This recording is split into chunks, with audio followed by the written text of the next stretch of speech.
Tonight at the table, I'm joined by someone who truly loves what he does. He's a food stylist and private chef whose work you've likely seen on QVC. He's an endurance runner who uses his passion to support a great cause. And above all that, he's a family man with a gift for connecting people wherever he goes. Ladies and gentlemen, may I present to you my dear friend, Jason Brown. Yeah.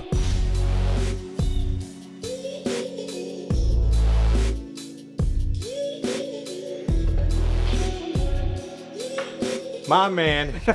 My man. Thank you Mr. so Greco. much, Jay, for being here. I love you.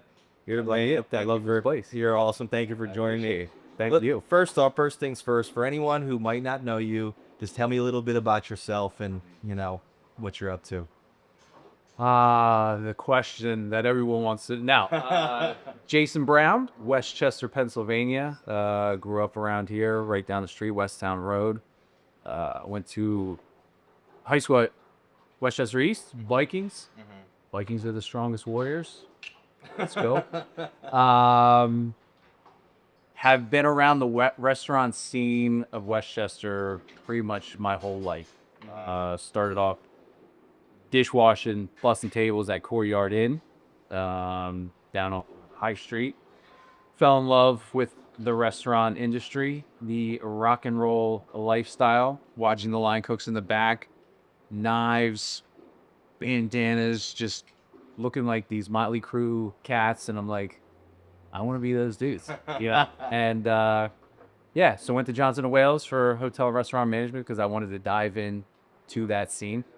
And then came back to Westchester, worked at Spence Cafe, bounced around a little bit, had to kind of lose my way, fall, get back up, and now presently food stylist at QVC, and just trying to hashtag my way to fame. So yeah, That's the way to do it. yeah. Hashtag our way to fame. Somebody's gonna see it. That's you know what I right. mean? That's right. Well, I wanted to ask you, how did you get into food styling specifically? Food styling specifically. So, to be honest with you, I was ready to give up cooking. I was bouncing around from restaurant to catering, and it was going nowhere. I was not getting any younger. I wasn't making any more money.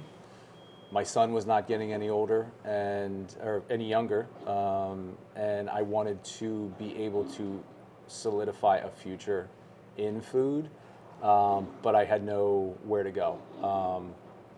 I was at a crossroads. I went to California for 3 days to go visit a friend, and we went to a farmer's market, grabbed some food, some delicious produce, fish, meat. We went back to her friend's house in the Santa Barbara Hills, and I was just like cooking this amazing feast, but just using just the produce that we had, local ingredients, and I was looking at these beautiful mansions in the hills, and I was like, there's gotta be a family or a business that I could, become a personal chef to, Yes. and lock in, because I was gonna get a sales job and do the 9 to 5 just because that stability was there. But I would have gone nuts. Like, I can't be behind a computer and just banker hours and clock in at 9 and leave at 5 and Saturdays and Sundays and holidays you're off. And it was just like, that wasn't me. Like, I've always loved cooking, hospitality industry, but trying to find my lane. And I linked up with a buddy, Luke O'Brien, shout out to him, amazing dude, musician. But I asked him, I was like, hey, can you help me build a website and for a personal chef brand? And we were going back and forth, and he's like, you got to lock into you, because I was like, oh, let's name it Simply or Creatively Gourmet. And he's like, dude, that's like Martha Stewart Hallmark stuff. And I'm like, he's like, you got to lock into your personal characteristics and personality. And he's playing all these names and stuff. He's like, Plates, J Plates. He's like, J Dish and now. He's like, J Dish. And that's it. And that's where it was born. That's the one. And it was like, all right, cool. He's like, I want you to go home, cook food. I want you to start posting as many pictures as you possibly can to build a virtual resume. Because I could put all the places I worked, college I went to, all the experience on paper, but handing that to somebody, it doesn't mean anything until you get to the job and show what you can actually do. Yeah. So I was trying to build a portfolio visually so that people could see what I can create. Right.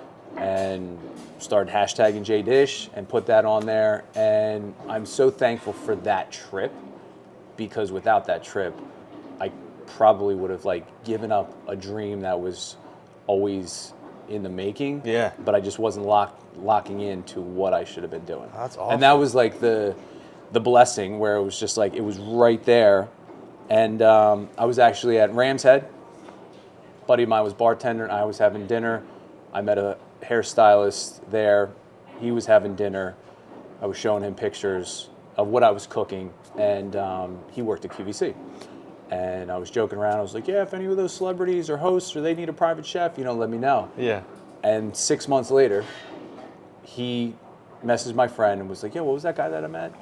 He's like, there's an opening for food styling at QVC. And my buddy texted me and was like, dude, lock in on this. Don't sleep on it. Because I was, again, in a catering spot. I was back at a restaurant.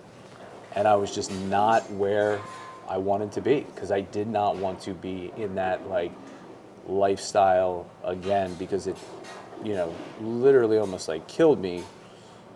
And I was, like, getting sucked back in there. And I was like, this is not good. Yeah. Like, I want to lock in on the private chef, food styling, TV, media aspect. So 2018, I applied, had a little interview, waited. Corporate world takes forever. Like, I'm used to, hey, start Monday, Yeah. And they put it together, and January 7th, 2019, it was like I walked into that studio and I was like, your boy's arrived. Let's go. He's here. Let's go. The time has come. I am ready to take over the studio. JDish has arrived. Let's go. That's awesome, man. What's it been like working at QVC?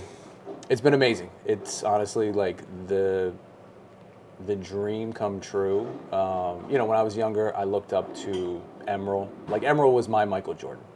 And I was never like an athletic star. Like, I could barely run around the track, but like, cooking was my lane. I would get home from school, watch Essence of Emeril, Food Network. Then we go out, putz around in the neighborhood, and be back. And I just would watch this guy like cook and entertain people, and like the smiles that he would produce, on his crowd and stuff like that. And I was just like, how do I, lock into that? Like, he was from Fall River, Massachusetts, which is like an hour from my grandparents' house. It was half an hour from where I went to school in Rhode Island. And I'm like, okay, cool. Like, I want to lock into this. But also the temptations of the restaurant and hospitality industry definitely sucked me in and chewed me up and spit me out. And that's where I kind of lost that focus and drive, because I was always looking at the party aspect as opposed to the grind. Right. So, work hard, play hard, but I was playing harder than I was working, and it caught up to me. Right. So, and that was on an early end, in college, and then just continued for almost, a decade. So. Okay. And when you started working at QVC, were you doing the private chefing stuff as well? Yeah, I've always done that, which was, whether I was at a restaurant or catering, I feel like I've been able to use kind of like, whether it was, personality or network, where people would reach out because I was working for a catering company and like, hey, I just need a party for 10 people. I'm like, all right, cool. Like, I can do that. Yeah. And then 2020, I tried to like invest in myself because restaurants were closed. People still wanted to be, catered to. So I was like, all right, cool. I want to just have my own little setup where I can bring the restaurant experience to your home. Mm-hmm. Plates, dishes, cook in-house. So people can still have that like sense of normality where it's like, okay, cool, we're able to like eat and hang out and vibe. So I've always had that kind of like personal catering side hustle, which is great because I can pick and choose clients as opposed to like having a catering business where you're going to take on every client. Mm-hmm. This, it's like, how'd you get my number? Mm-hmm. Who are you? Mm-hmm. and then we'll see where we want to go with that. And that's not trying to sound like boastful or pretentious or like, it's more of like, I want you guys to have like a great experience, but I also want to have fun too. And I don't want to go in and just kind of be treated like I don't want to say like second class citizen, but it's almost like when you go into people's house, like cooking it's relatable, but it's also like family. You know what I mean? So, and that's why I've always loved it. Like my grandmother, I try to present what her table would kind of like embody. You know what I mean? Where it's just like laughs and jokes and, we're you know what I mean? So that's the fun part about it for me. It's like I want to be part of special events, and that's what I've done thus far. Like we had, whether it's somebody's 70th birthday or 50th anniversary, where people will remember that meal, and they'll also remember who cooked for them, and so we haven't dropped the ball yet, So if it's great, tell your friends. If it sucks, just send me like a little text and be like, yo, you better step your game up. Right. So, yeah, man, I gotta say, from when I was younger, that's the thing I miss the most, the family gathering, sitting around the table, grandmother cooking food and just spending that quality time, Sunday night eating dinner. Yeah. That being out of my life, it sucks. Yeah. Like my grandmother, was the biggest influence. Like it was my grandmother and then Emeril of getting me into the cooking business, because like when I was younger, we would go to Rhode Island for the summers and holidays, and she would put together this full spread from scratch, and that was just the standard: breakfast, lunch, dinner, and like the neighbors would walk down, and then there's like a cinnamon bun thing that she would make, or fried dough, and there's coffee, and my grandfather was always like, a scoop of ice cream would go perfect with this, and we had, like it was a full thing, and it was just like, you don't see that anymore. It's like Sebastian Maniscalco, like she always had something, but that was for company. And company was always coming by, man. And it was great, and it was like, food tastes better with love. Yeah. Like you can go out and you can get this and you can get that, and you're gonna eat it for like consumption, but like if you don't have the people making it for you sprinkling a little bit of love, like it's just not there. People always like, oh, it was missing something. And it's just like it missed somebody that cared making it, as opposed to like, a machine just pumping it out for mass production. It's just like you have to have that sense of pride and care and love. Oh man. And that's what I try to, do for, especially when it comes to, private chef stuff. When I'm doing food styling, I'm using food as art. Yeah. So it's probably going to taste, who knows what it's going to taste. As long as it looks the part, that's my job. You know what I mean? Yeah, and that's just like, that's what I try to embody with like my personal chef stuff. When it comes to the private chefing, Yeah. I was just curious, I'm sure you've done some really cool things. What is the coolest or most memorable private chefing experience that you've had? The most memorable, I mean, there's times where, some dance parties are breaking out, and, the crazy aunt might have had one too many pops, and you're just like, okay, 1 hug's 3, 7 hugs is enough. We're good. One of the most memorable evenings was I was catering for a friend, and it was her husband's parents. It was their anniversary, and unfortunately, his mother was not doing well health-wise. She was battling cancer, and just going through it. And I remember trying to schedule this dinner so that they could have this, on their anniversary. And we cooked this meal, and they got everybody together, and they're just having a great time, like just in enjoying it. And you could see that she definitely wasn't who she was prior to this, whether it was surgery or just being sick. And it's crazy just to like think about this. And after dinner, like kind of right before dessert, they got up and they danced. They danced their song, And I'm like watching this, and I was like, should I like videotape this to capture it? And it was just like somebody else was, and we were just like watching like two people, just unconditional love. And it was something that I like always remember because they were, she wasn't able to like really like move. She was tired, like she was, you know, gonna sit down pretty quickly, you know, throughout the dance. But like for a couple minutes, they were dancing as if they were like newlyweds. And Wow. to be able to cook for that event, it was something that like I cherished. And I feel like they were, you know, at that moment, like nothing mattered. Yeah. It wasn't the illness or the age or, you know, everything that they went through prior to that. It was just those two dancing hand in hand. And, you know, unfortunately, like further down the road, I don't necessarily know what the time frame was, but, you know, she ended up passing. And to be able to cook for that, you know, it was very memorable, but it was also for somebody to reach out to me and want me to cater to that event.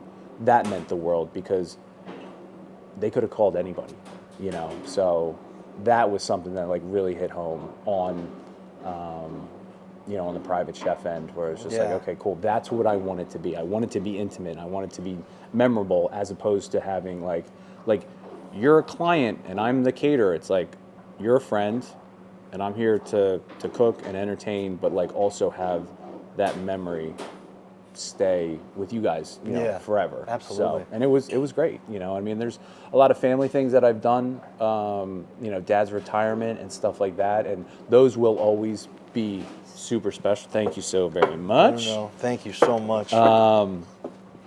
But it was just like this moment, and I'm like, holy shit. And it taught me something, like, which I'm trash at, but it was literally like unconditional love. And I'm like, wow, that's what that looks like. Like I was able to see it, you know, in the flesh. I do not believe you when you say you're trash at it. You're A loving individual, man. Conditionally. When Dom gets good grades, I love him. When things are going well, I love people. It's like, and they're like, we love you unconditionally. I know. That's so I'll get there man. one day. That's there awesome. one day. That's awesome. This Bruno, unconditional love.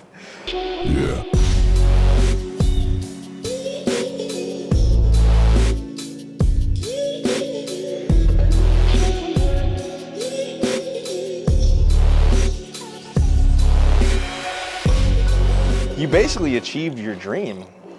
You met Emeril, didn't you?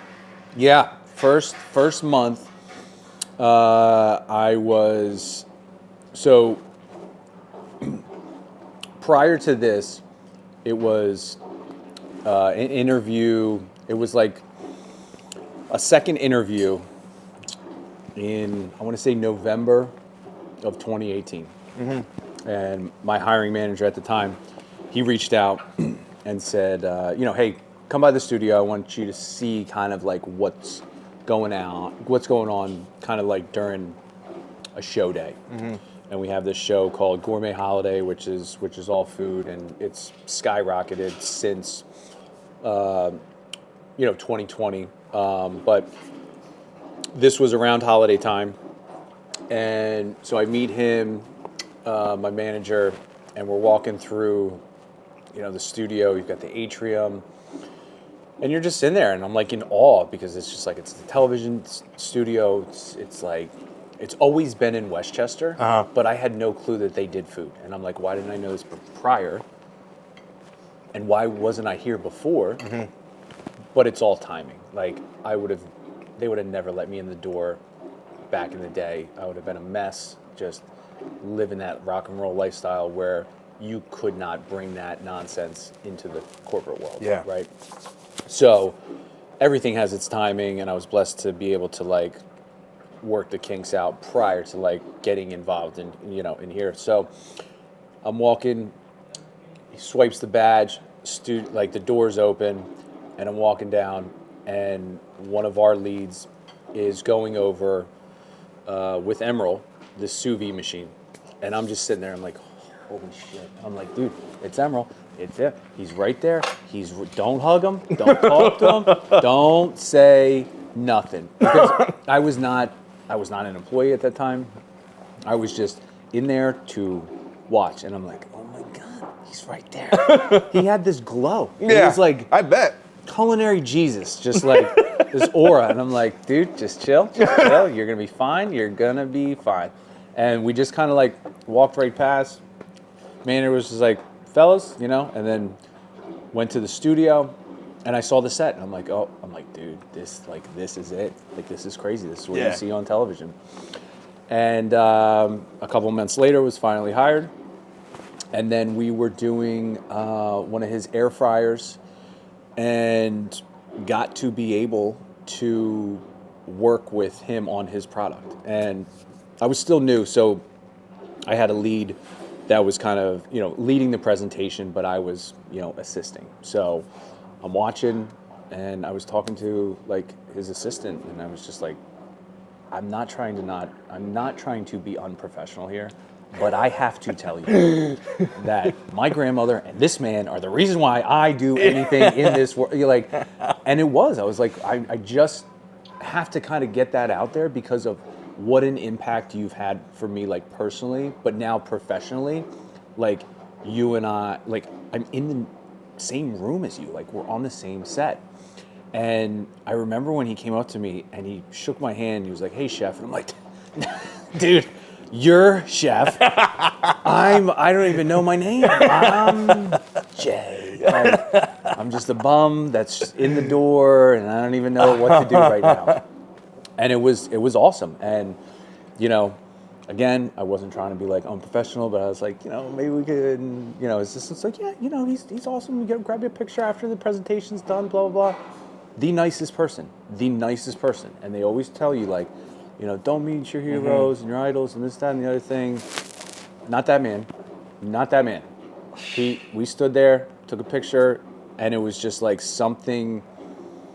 I feel like my grandmother was like shining down and just like watching over this moment. And she was like, as much of a train wreck you have been for the majority of your life, but as a recent, like you finally kind of got it together.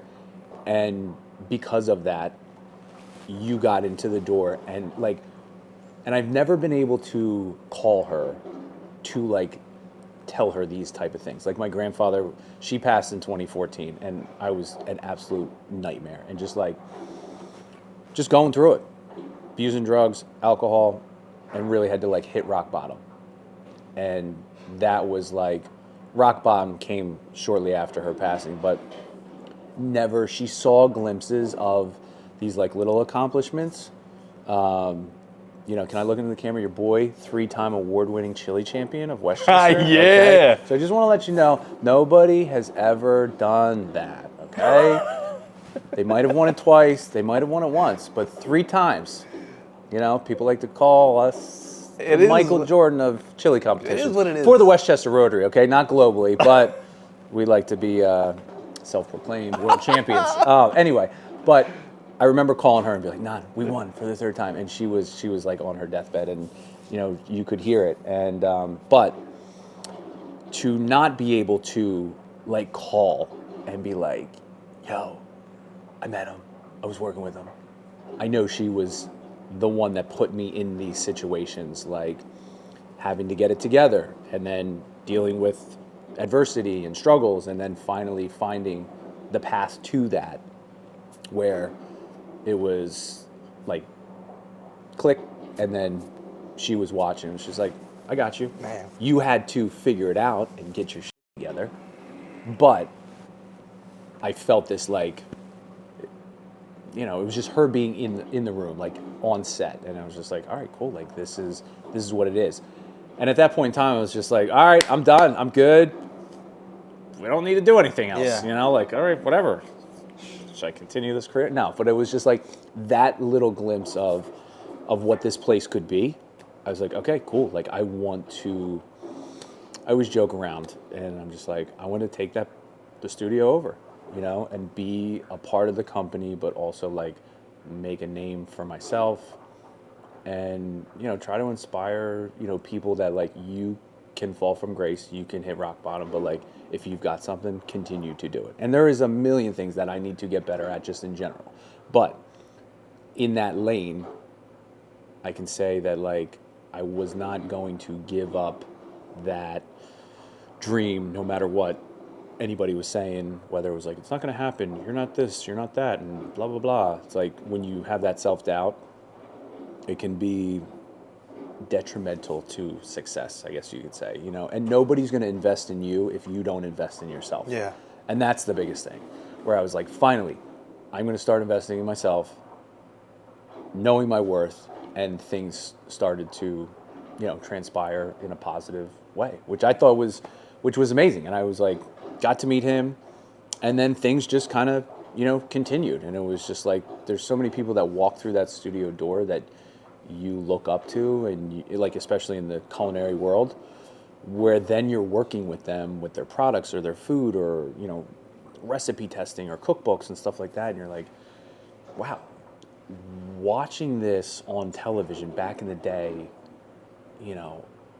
just all twisted and, thinking like, I'm going to be that. But then the next morning waking up hungover and like these pipe dreams, but there was no work being put into it. It was just like, you're like, I'm going to do that. I'm going to do it. And then the next morning, like, it just goes out the drain because you had this like false sense of confidence based on whether you were jacked up on drugs or alcohol and this and that. And it's just like, unless you're putting in the work, nothing is going to become a reality. Yeah. So having that become a reality was, it was just truly amazing. And I mean, Yeah. I'm extremely grateful for that because, nobody had to like put their trust in me at all, like to do the stuff that I'm doing now, like in the studio. So, continue trying to prove myself like, hey, I can take on this assignment and execute it to the max. Yeah. Was one of those things. So, Dude, if that experience with Emeril isn't a sign that you're on the right path, I don't know what is. That's amazing, dude. A childhood hero coming together, your grandmother, all that stuff. That's amazing, dude. yeah, I mean, it was, if I were able to tell the, 12, 13-year-old me, like, dude, you're going to stand next to him and, work with him and be able to, like, shine on, on a part of his team. Dude, I'd be like, you're out of your mind. There's no way. Like, just because it seems so unattainable. It's just like, a little kid being like, hey, you're going to play basketball, like Kobe. Like, you're going to play basketball with, Michael Jordan. Yeah. And Kobe, probably was like, yeah, you're right. I'll take that. But, yeah, I mean, it was just like those little things that come in, into the world where it's just like, all right, cool, yeah. That's amazing. It's just an absolute blessing. So. Yeah. And I mean, and since then, you've rubbed shoulders with a lot of cool people. I was looking at your Instagram to remind myself. I saw freaking Kevin Hart on there, Martha Stewart. You see how tall I looked? Kevin? It's like, Kevin, dude, your boy. was he a good eater? I'd be surprised if he was. He was on the Vita Hustle tip, man. He's got the protein shake, so we were, it was a smoothie, it was a liquid diet day that day. So he flew in, did his presentation, and he was out of there. Right out. He was on the PJ. Yeah. Oh, I bet. Yeah. Well, so many good things have happened. You talked about your journey. How were you able to dig yourself out of the mud and get to this point? The mud was deep and nasty. Yeah. For years. Like, that's the whole part. Like, the restaurant world, it's fast paced, right? It's a little bit different here because of the hours, right?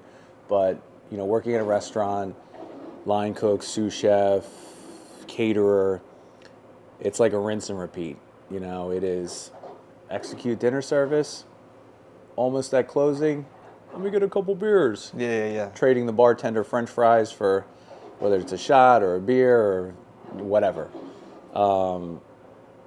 And, it's all good fun. You're young 20s, mid 20s. and there's nothing wrong with that, right? But when you start abusing that lifestyle is when things get hectic. Yeah. And I was a kid having a kid. Don was born. I was 26 years old. I had no clue what I was doing and had no clue where life was going to take me. But also I was like, dude, what is happening? Because it's like 2009, economy's in, the shit. It's like this and that. It's just like when your check bounces, from work, you're like, okay, kids can't eat bounce checks. So then you have to make moves. But still in that world, you're continuously just doing the work, go out, get banged up, do the whole thing. And it caught up to me. It was March 1st, 2015 was when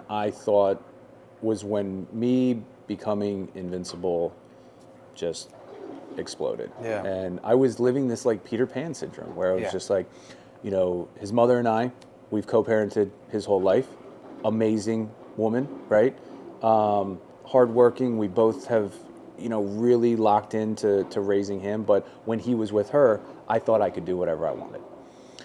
And that caught up to me. And, long story short, but being arrested twice in one day in 2 different states, that is going to make you kind of come to the realization of you got to get your shit together. And I was always, people have asked like about whether it's, not drinking or doing drugs and this, that, and the other thing. It's like, yes, there was that legal aspect where I was deathly afraid of like losing, my freedom and, my license and legal issues and stuff like that. But I have to credit, his mother, where she was like, look, you continue down this path, you will not be in his life. And that was the light bulb that went on. And, I feel like the whole Market Street crew knows what type of relationship, I have with him. And, you have to do it for yourself, first and foremost. But I look at him, every day where that is like my rock, where I'm like, okay, I'm doing this for us. And that is my inspiration, because I was not going to have, a drug or a drink dictate my future, with him. Yeah. Because my parents, my whole life, have been supportive and there and taught me how to be, a good parent. Absolutely. And, it was just like you have to literally fall from grace, but then also try to use that, and especially maybe, give him the example of like, yeah, you can fall down, but you got to get back up, and it took me years, and I still don't have it all figured out by no way, shape, or form, but I feel like on the path to be transparent with him about, my past and being able to show him that, yes, you can make mistakes, but also it's how you overcome adversity to lock in and, don't let something so stupid like that jeopardize your future, but also like don't let your past dictate your destiny. Yeah. So. Yeah. For the record, when I say through the mud, it's because it's relatable for me. Yeah. Same deal. I was searching for happiness and this and all the wrong places, and it took me somewhere where I did not want to be. No. And it was only until recently that I was able to start seeing major successes in my life, because I cut all those things out and make a big life decision. So when I say that, it's because I understand. Yeah, no, and I appreciate it. I mean, and that's the thing. It's just like, it's a tough, and for years I lived in this like shame and embarrassment where it's like, okay, I'm in the corporate world right now. I don't want to say anything, but you never know like who's going through it also. And something that like, I've been going through recently, it's like, I don't necessarily have like the professional tools to get somebody, or like, I want to be there, but also I want to use like a voice or a platform to put people in the right direction so that like trained professionals are able to really diagnose, what's going on, but then be there because everybody's situation is different. Like when it comes to whether it's AA or NA or meetings or stuff like that, like everybody's recovery is different, and it's not generalized. And I think that is something that needs to be said, where I try to use my voice or, sort of platform to be like, hey, this organization right here specializes in that, rock out, because that's what can get you, better. And it's not easy. It is not easy whatsoever. So I try, try, fail, try again, to be there, but also to guide people in the right direction, because I don't have all the answers. I know what worked for me. Yeah. Well, so proud of you, man. You're doing a great job. Real quick, just got to wrap this up. What's now on the horizon for you? What's next? What's something big coming up for you? Big, a main focus is Dami Dish. Getting him, through high school. Just honestly appreciating the time that we do have. He's, halfway done his junior year. He's going to be graduating next year. I did catering for somebody, and they were rich. They had all the toys, and the guy told me, he said, look, you can make $1 million, but what you can't do is buy any of the time back. Yeah. And I try to lock in with him and make sure that we are able to experience everything, father-son moments, put him in the right direction for the future. Continuously just try to do content creation.